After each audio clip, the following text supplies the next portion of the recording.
In this video I've got some footage from the last couple of rows, and the first thing we're going to look at is the finish positions, stopping it at the finish with square blades here. And having a look at the finish, we can see that position there with the shoulders. Rob, Andrew, Sam leaning away a little bit there.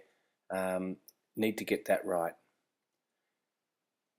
And just paddling along here, also the timing of the release through mismatched length forward. We'll look at that now. You can see here that 2 and 4 have been short forward, and that's caused you guys to come out early there. Sam a little earlier than Andrew. Paddling on again, you can see here the early release again. Sam and Andrew. This is in a different row, by the way. And coming out early there because you haven't quite got the right length forward. Need to be accurate and get it in where you reach. This was the paddling that we did, the 8-minute pieces, and it's not too bad. Just needs to be a little bit more consistent and working around the finish to make sure that we get into a better catch position. If we pause it here now, you can see Sam, you've got no tap down there. Jonas, you've over feathered there, and if that goes under a puddle, that's drastic. And Sam Hardy flicking water up because we haven't got a square release.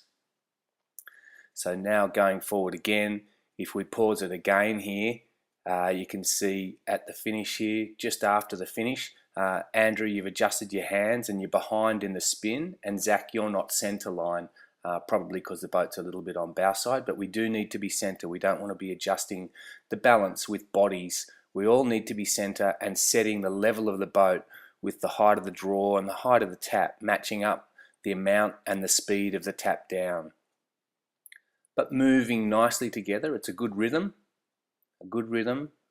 We're on top of our rhythm. We're all hanging through, finishing off nicely. It's not too bad work. These are all little things that are going to really help our consistency up at speed when we get to racing. And if we pause it again here now, you can see Rob turning your finish out, not finishing square, and to a lesser degree Harry. You can see there, Rob, you've turned it before you're out of the water and water's flicking up. Again, if we pause it again on another finish, not square again, flicking water up. So it wasn't just a single stroke there.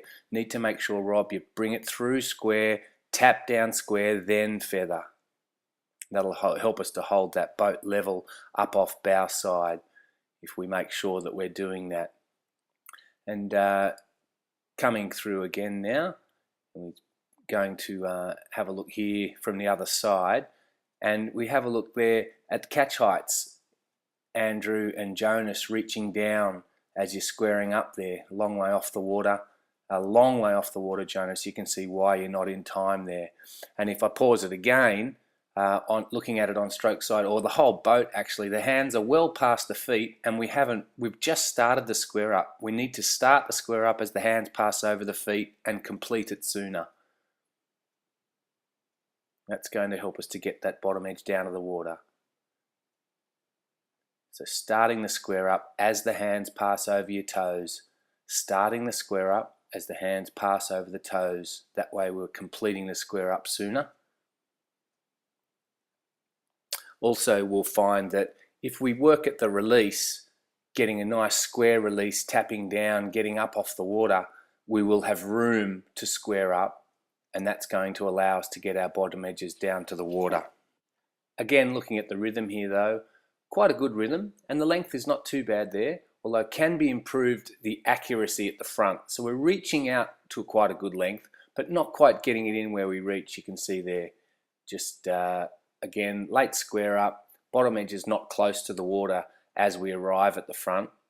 We need to be stretching out nice and long, exaggerating our length forward so that when we get on to good mid-race rhythm, after 500 meters in the race, that we are stretching out and we've got time over the toes to be able to think about getting those blades down to the water, to be able to think about getting a more accurate catch, getting it top edge covered where we release.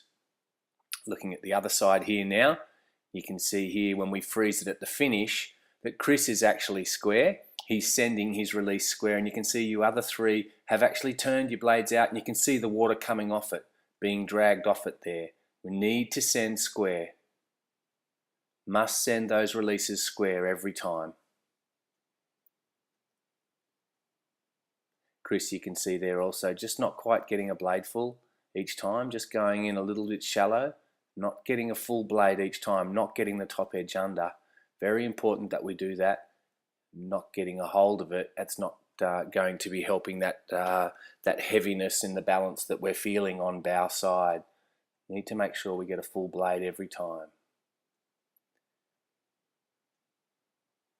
As the rating went up here in this piece also, I think you can see that we started to lose a little bit of acceleration here. Started to lose acceleration. Must make sure that we keep hanging through that second half of the stroke, keeping the acceleration. And if we pause it here, Chris, you can actually see the boat's down on bow side, yet your top edge is not covered. And check out the handle heights, the arm height compared to Zach there, not lifting covered and holding bow side up. Now the next shot that we're going to get is head on stroke side, and I just wanted to have a look here at the comparative lengths forward. We were just paddling here, still no excuse. Have a look at the catch lengths there, the differences on stroke side. We need to be all out matching up with Sam Hardy, and you should probably pause this and just rewind it on your screen here and have a look at it. All of these catch strokes here on stroke side. You just need to be matching up that length all the time. The next piece of rowing that we're doing was the other night when we had our sleepover. On the Friday night, we'd done some over-rating work, and then we finished off with a 30-stroke piece to finish round the corner here. It's a nice piece of rowing. We're getting onto it. We're really moving, getting good clearance, getting full stretch, hanging right through, and we had good rhythm and ratio here.